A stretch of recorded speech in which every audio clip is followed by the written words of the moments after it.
James Gallo, Derek Kletzel in the Murray GM broadcast booth. The Warriors with a 1-0 lead after the opening period. 30th anniversary weekend. The Warriors unveiling their 30th anniversary all-time team and voted on by the fans. And I think that's what makes this special. In terms of the defensemen, Travis Hamilton and Morgan Riley. Forwards, Theron Fleury, Ryan Smith, and Troy Brouwer. The goaltender played with the Warriors from 2003 to 2008. Franchise leader in regular season games played with 211 between the pipes. Wins with 93 and 10 shutouts. Also the franchise leader in playoff games played, wins, and shutouts. The 2006 Eastern Conference MVP.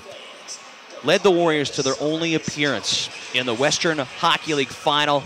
It was truly amazing, and he's from the best hometown, I love saying it, number 31 from San Juan Capistrano, California, Joey Perricone. How are you, James? Good to see you. Hey, Joey, did you know you had a president of the fan club? No kidding. Hey, he's doing a pretty good job campaigning there, eh? Joe, you should just get me to follow you around, and I'll give you introductions like that. I would love it. All the time.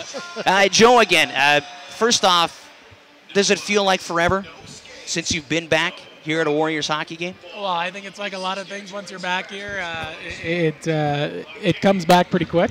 You know, once you're back here and you're with everyone, it feels like it was just yesterday that everything happened. But when you actually sit there and you break it down, you look at it, it's been a long time. I've been here, been away, I think, 8 years now. Yeah. So it's been a long time, but it's great to be back.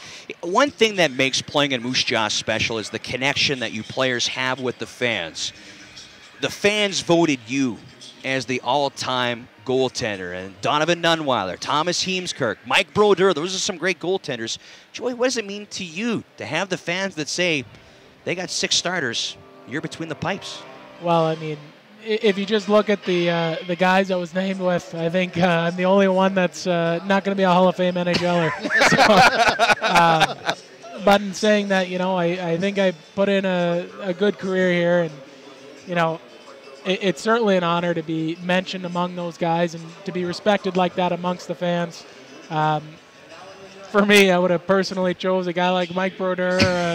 I loved watching him, but obviously, personally, I'm very happy if the fans think that highly of me. Well, I think it's fantastic, and I think you had an excellent career here and a great choice by the fans. But I want to go back to maybe some of your times here in Moose Jaw. You came in as a young man, as a teenager, really, and grew up to be a man in Moose Jaw.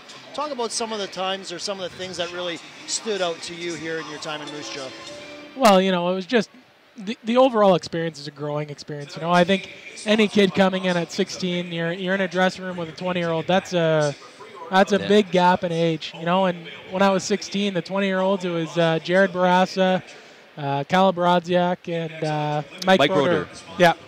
So, among those guys, we had Aaron Rome. We had Troy Brouwer was here. I mean, these were grizzly men. I think all of them, could grow a full beard. They were. I was so nervous to even speak in the dressing room. So, for sure, you just learn how hockey works, and it's an atmosphere that I don't think any other teenage kid goes through and grows up in. And even now in my life, I find all my buddies are within hockey because you have a bond no matter what, because that's how you grew up. And it's very unexplainable, but hockey guys would understand what I mean. You talk about some of the guys you played with, some real character guys, some that have gone on to NHL careers and some that haven't, but have gone on to other successes. Do you use the things that you learned here in Moose Jaw for your current success that you're having in what you're doing? Oh, absolutely. First of all, talking with, as a goalie coach or assistant coach in Major Junior, your players want to be able to relate to you. And I think me being able to play 5 years, Major Junior, a little bit of pro, all my experiences can help these kids. And my main focus is the 2 goalies. I have a 17 and 16-year-old goalie, and if they're going through a rough time, I look at them and I tell them honestly, hey, listen, I've been there. I know exactly what you're going through. At the end of the day, they need to go through everything.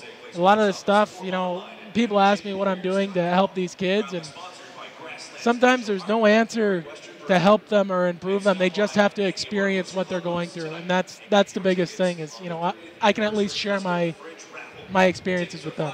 James Gallo, Derek Kletzel, joined by Warriors all-time team member goaltender Joey Perricone. You alluded to the fact that you are now coaching in the Quebec Major Junior Hockey League with Rouen Noranda. Hopefully I pronounced that. I can't even pronounce it. Joey, I guess, why go into coaching? What appealed to you to get on the bench, and maybe talk to us about your duties now coaching? For sure. Well, I'm not on the bench, but I would say off the ice, I'm an assistant coach. I basically take care of a lot of the maintenance with the guys.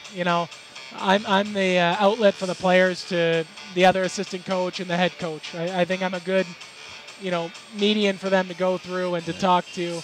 As far as my duties on the ice, I deal with the goalies. I obviously tell the coaches and, my colleagues what I think, and, we kind of go from there. But my main focus is my two goalies and just helping them grow and experience the league. Joey, one thing about yourself is that you are truly a unique situation.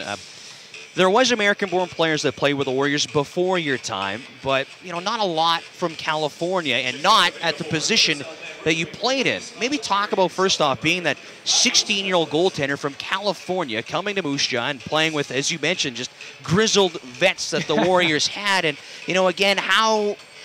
At one point, the Warriors had two California-born goaltenders. We see more American-born players being drafted and played. You were kind of part of the first wave to come, so it has to be special for yourself. Oh, for sure. It's certainly, I think, the '87 birth year opened up a lot of doors for, the kids that came after me. There's Mike Beck who played, or not Mike Beck, what's his name, and played in Vancouver. Jonathan Blum. Sorry, Jonathan Blum, I apologize for that. Jonathan Blum was had a good NHL career. I mean, Emerson Edoms from California. There's been a lot of California guys since my time, and I'd like to think that I was a part of helping pave a way, at least opening up doors that saying, hey, kids from California can go to the Western Hockey League and be successful. I'd like to think that I helped pave that way. It's nice to be a part of that.